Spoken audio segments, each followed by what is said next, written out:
এতদিন তো খালি স্বামী ছিল, কিন্তু তোর মতো শুটিং পেয়ে আমার জীবনটা একদম ধন্য হয়ে গেছে। আসল ঘর তোর জন্য সাজিয়েছি, পছন্দ হয়েছে? সত্যি বলছো? তুমি সাজিয়েছো? নিজের চোখে দেখো বিশ্বাস হচ্ছে না তোর? কিভাবে হবে? আমি তো কোনোদিন শুনি যে কোনো সতীন তার সতীনের জন্য নিজ হাতে বাসর ঘর সাজায়।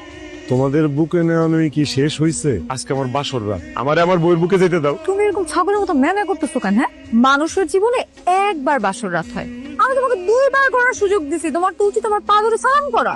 জি, আসসালামু আলাইকুম। আমাদের বাঙালিদের বহু বিবাহের ঐতিহ্যটা কি? এক সতীন আরেক সতীনদের দেখলে তেলে বেগুনে জ্বলা উঠবে, জন্য কোনো কিছু গিফট করলে আরেকজন বলবে আমারে দিলে না কেন। আর তোমরা কি করতেছো? আমরা যদি আপগ্রেড না হই তবে জাতি কি করে আগাবে? আমিও দেখতে চাই তোমাদের এই দুই সতীনের প্রেম প্রীতি কতদিন থাকে। মেয়ে মানুষ সবচেয়ে বেশি পছন্দ করে কি বলতো? গিফট।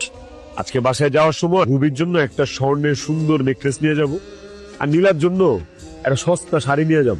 তাহলে তো সংসারের মধ্যে একটা জ্ঞানজাম লেগে যাবে। এইটাই তো চাই। নেকলেসটা তোমার খুব পছন্দ হয়েছে। শাড়িটা কি তুমি ফুটপাত থেকে নিয়ে আসছো? এই খেলার জন্য উঠছে। আসলে একটা খবিশ লোক। কি মনে করছিলি? হ্যাঁ, সামান্য একটা নেকলেস আর একটা শাড়ি দিয়ে আমাদের দুজনের মধ্যে ঝগড়া লাগাই দিবা? হ্যাঁ, দেখছিস কি না? হ্যাঁ, কত খারাপ একটা লোকের সাথে আমরা সংসার করতেছি। অনেক শুনছি মানুষ মানুষের সুখ দেখতে পায় না, কিন্তু এটা কোনোদিন দেখি নাই যে স্বামী দুই বউয়ের সুখ দেখতে পায় না। এই শাড়ি আমরা দুজনের একজনও পরবো না, এটা দিয়ে ওর হাত পা বেঁধে ইচ্ছা মতো পিটাবো দুইজন। যারা স্বামীকে শারীরিক, মানসিক এবং আহারিক কষ্ট দেয় সেই সকল স্ত্রীরা ডিরেক্ট দোজকে যায়। এই যে আমি তোমার কপালে দোজক দেখতেছি। আমিও তোমার কপালে খালি দেখতেছি হোটেলের খাবার লেখা আছে।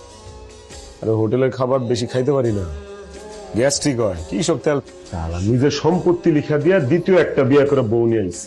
কি দরকার ছিল আমার বিয়ে করা? এই ঝাড়ু দিয়ে বাইরে আনা উচিত আমার। দেখি ঘরটা মুছে ফেলো সুন্দর করে। খুব বাড়াবাড়ি হইতেছে কিন্তু, মেজাজ বুঝাস কিন্তু আমার গরম হয়ে যেতেছে। আমি কিন্তু এবারে কাজের বুয়া না। তুমি তো কাজের বউ না, তুমি হচ্ছে কাজের পোলা।